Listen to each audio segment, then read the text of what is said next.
الحمد للہ رب العالمین والصلاة والسلام علی سید الانبیاء والمرسلین وعلی آلہ واصحابہ اجمعین. اعوذ باللہ من الشیطان الرجیم. بسم اللہ الرحمن الرحیم. وما يلفظ من قول الا لدیہ رقیب عتید.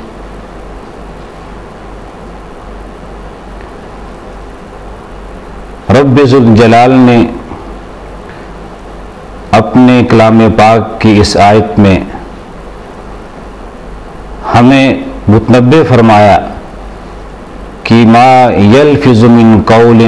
الا لدیہ رقیب عتید، کہ انسان اپنی زبان سے جو لفظ بھی ادا کرتا ہے اس لفظ کو محفوظ کرنے کے لیے، ریکارڈ میں رکھنے کے لیے ہمارے نمائندے اور نگران موجود ہوتے ہیں، جو انسان کی زبان سے نکلے ہوئے ایک ایک حرف کا ریکارڈ رکھتے ہیں، اور کل یوم حساب کو انسان کے سامنے اس کی زبان سے ادا کی ہوئے تمام کلمات، تمام حروف اس کے سامنے پیش کیے جائیں گے، اور اس کے ایک ایک لفظ اور ایک ایک کلمے کا محاسبہ ہوگا. انسان دیگر حیوانات سے ممتاز ہے تو قوت گویائی کی بنیاد پر کہ دیگر تمام حیوانات بے زبان ہیں، اور اللہ تعالیٰ نے انسان کو قوت گویائی عطا کر کے دیگر تمام حیوانات پر فوقیت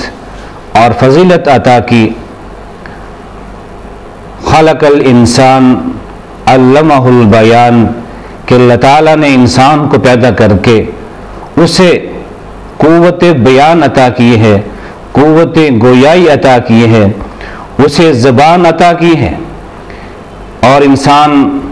اپنی زبان کے ساتھ دوسروں کے دل جیتتا ہے، دوسروں کے دلوں میں اپنی محبت، احترام پیدا کرتا ہے، دوسروں کے دلوں میں اپنا مقام بلند کرتا ہے. یہ زبان اور قوت گویائی ایک ایسی چیز ہے جس سے انسان اپنے دوست و احباب اور اپنے چاہنے والوں کی تعداد میں اضافہ کرتا ہے. یہ قوت گویائی اور زبان ایک ایسی نعمت ہے جس کے ساتھ انسان اپنی تجارت کو چار چاند لگا لیتا ہے. یہ قوت گویائی اور زبان اللہ تعالیٰ کی ایک ایسی نعمت ہے جس کے ساتھ انسان دلائل کے میدان میں اپنے مخالف اور حریف کو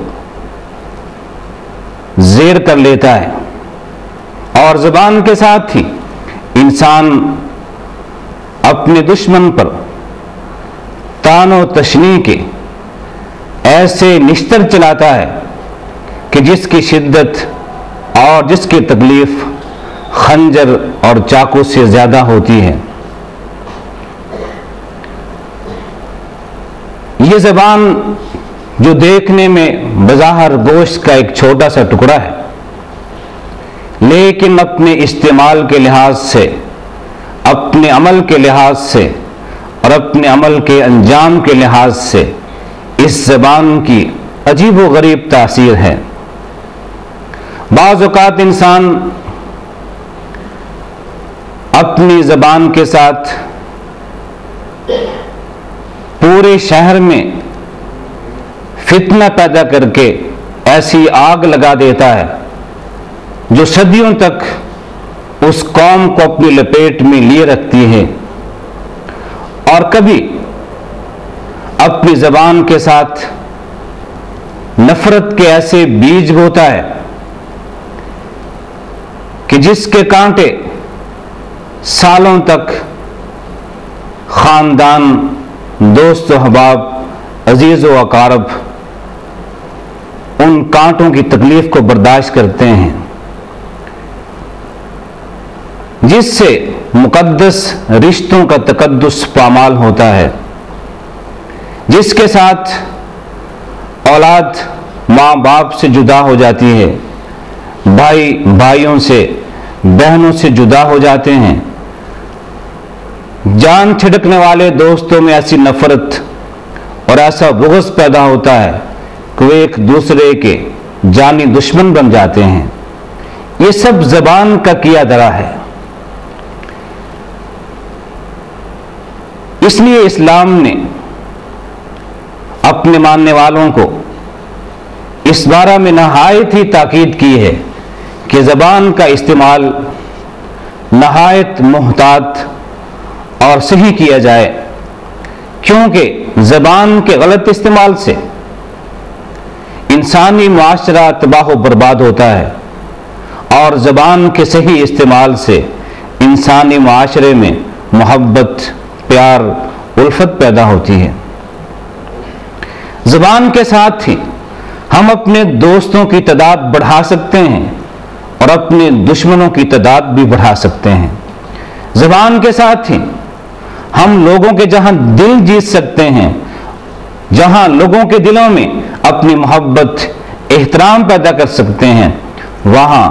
اسی زبان کے غلط استعمال کی وجہ سے لوگوں کے دلوں میں ہمارے لیے نفرت، بغض یہ بھی پیدا ہو سکتا ہے۔ اس لیے اسلام نے اپنے ماننے والوں کو نہایت محتاط رہنے کی تلقین کی ہے کہ ما یلفظ من قول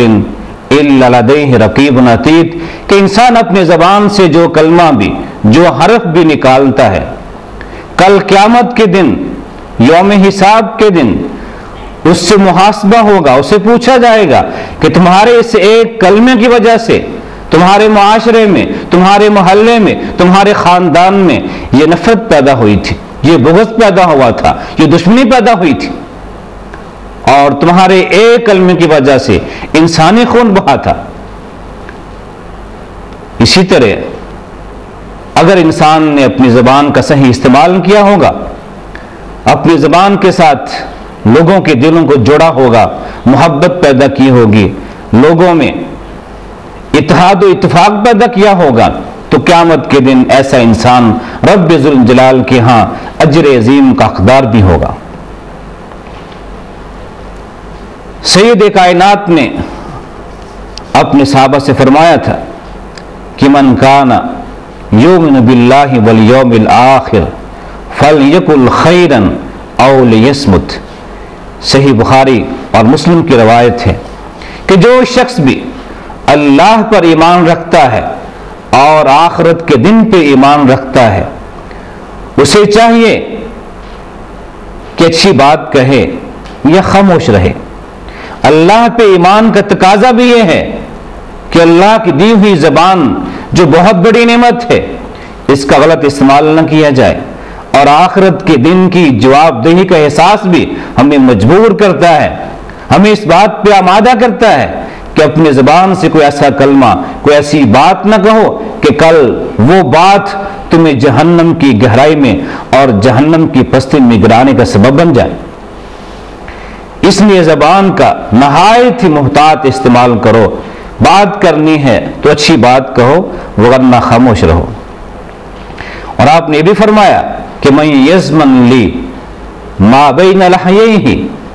وما بین رجلیہ اضمن لہ الجنہ۔ یہ حدیث بھی صحیح بخاری مسلم کی ہے کہ جو شخص مجھے اس بات کی ضمانت دے دے کہ اس کی زبان کا استعمال صحیح ہوگا اور وہ اپنی جنسی خواہش کا صحیح استعمال کرے گا، اپنی زبان پہ کنٹرول کرے گا، اپنی جنسی خواہشات پہ کنٹرول کرے گا، میں اسے جنت کی ضمانت دیتا ہوں۔ یہی دو چیزیں انسانی معاشرے میں تباہی اور بربادی کا باعث بنتی ہے، یا تو انسان کی زبان اور منہ کی لذت، یا پھر جن کی خواہشات پہ، جنسی خواہشات پہ عمل کرنا اور اس کا غلام بن جانا، یہ دو چیزیں ہی انسان کی تباہی اور بربادی کا سبب بنتی ہیں۔ اس لیے آپ نے فرمایا کہ جو شخص مجھے اپنی زبان کی اور اپنی عزت و ناموس کے بارے میں ضمانت دے دے کہ وہ کسی کی عزت پہ ہاتھ نہیں ڈالے گا، اپنی زبان کے ساتھ کسی کی توہین نہیں کرے گا، کسی کو تکلیف نہیں پہنچائے گا، کسی کو اذیت نہیں دے گا، تو میں اسے جنت کی ضمانت دیتا ہوں۔ یہ زبان بڑی عجیب و غریب سی چیز ہے۔ اگر یہ زبان نہ ہوتی تو شاید اس کائنات میں جینے کا مزہ نہ ہوتا۔ اگر زبان نہ ہوتی تو شاید انسان کی زندگی میں لذت، سرور اور مزے کا نام نہ ہوتا۔ یہ زبان ہی ہے جس سے انسان ہر قسم کی لذت کو اٹھاتا ہے۔ اگر زبان